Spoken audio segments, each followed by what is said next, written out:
Video game box art. The first thing you see when your mom brought you into GameStop to buy a game when you were a tiny brainless kid. And of course, when you drove home, you'd always look at the front of the game's box art, and even though you were staring at it for hours on end, you'd always seemingly find something new in anticipation of sliding the disc into your console.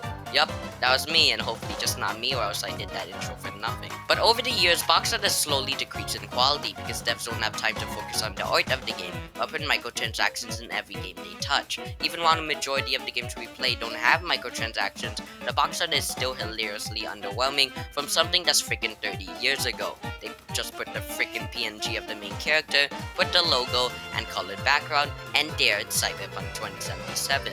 But what happened? Why does video game box art suck right now? Well, let's see the rise and fall of video game box art in this mediocre video.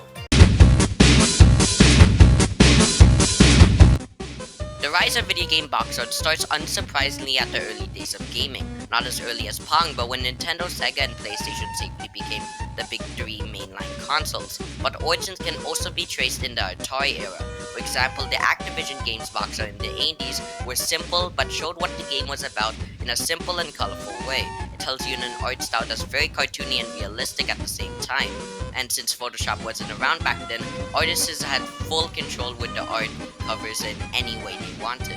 A bunch of other Atari art had the same template but in widely different ways. Super Breakout box art is a very great hand-drawn representation of what the game's about, and Flag Capture embodies the floating head art style perfectly with its hand-drawn nature. The Atari box art does almost everything right. Since video games weren't that big of a thing in the 80s, they could go full focus on the box art on the game to tell people these games are worth playing. But the immense rise started out in the 90s era of gaming.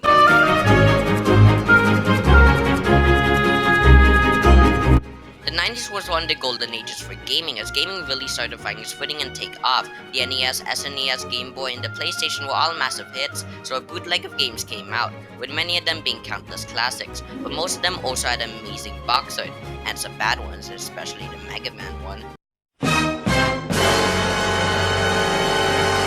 But other than that horrifying example, the box art was spot on, like Doom's box art showing off art that really embraces its feel of killing demons, and Tetris looks like if it was Star Wars, if had its ships transformed into Tetris blocks. All box art in this era gladly told what the game is about in their own artistic ways, while maintaining not being too over-fluctuated. Games weren't really big, so devs had the time to create amazing box art, but the problem with the box art for these games in this era is that box art for different regions in the world, it would be localized to fit that location.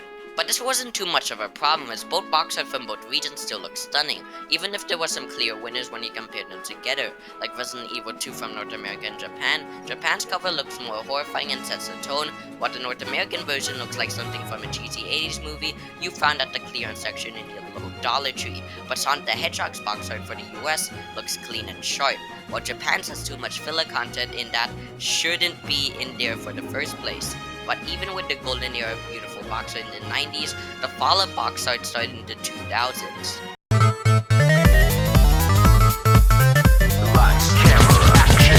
Before we add on to this chapter, these are the two things you need to know before we discuss the first signs of idiotic laziness with box art: NTSC and PAL, with NTSC meaning North and South America, and PAL meaning basically all of Asia/Europe.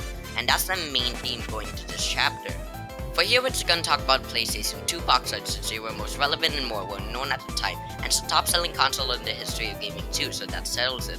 Now let's talk about the box art itself. First, let me show you the box art for the PAL version of the Silent Hill 2 box art. Right off the bat, it's a really good simple piece of work that strikes mystery and horror just by showing you a strip of scared eyes. That really takes the atmosphere of Silent Hill 2 into the art without putting too much effort into it. Now let's look at the NTSC version. What the it's literally a picture of the main character sideways with its logo on it. There's no style, there's no work put into it, it's just laziness at its core. Well, can't be that bad, right? Let's look at the Final Fantasy games, arguably one of the best video game franchises in gaming history. PAL's version of the Final Fantasy box arts are simple, well made, and not overly chaotic, while telling the player what to expect in a single picture. Now let's finally look at the NTSC version. Good lord. Yup, they just put the PNGs of the three main characters into an oversaturated mess of box art. What did I expect? Here's another one stuffing its main characters in a mess of box art for no particular reason. Every PAL cover in the 90s and 2000s era looked stunning, with its attention to detail, while the NTSC covers looked like it was rather made with no love or work actually put into it. What confuses me is why NTSC did not stick with the PAL covers, and honestly just changed it to show off the main characters.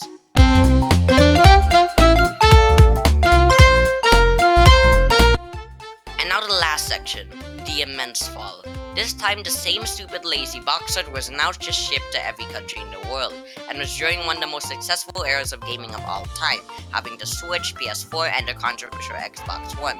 And don't get me started on the mess the Wii U was. Box art in this era was very simple in a very lazy way. Almost all box art in this era had their main characters PNG stapled on the front to tell you this is your main character you're playing as.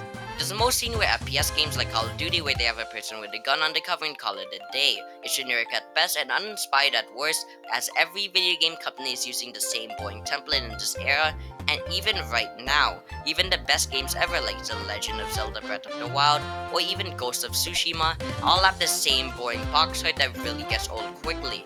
Video game companies started not to care about the video game box art. As most games go digital, there hasn't been a real reason to work on the box art for companies other than that it's the picture you put on your games.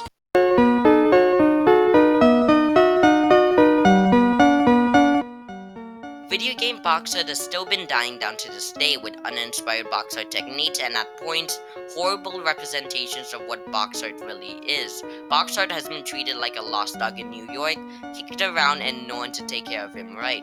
Even with a lot of creative box art still being made, that's just still being overshadowed by the generic box arts. And that's the end of another mediocre video.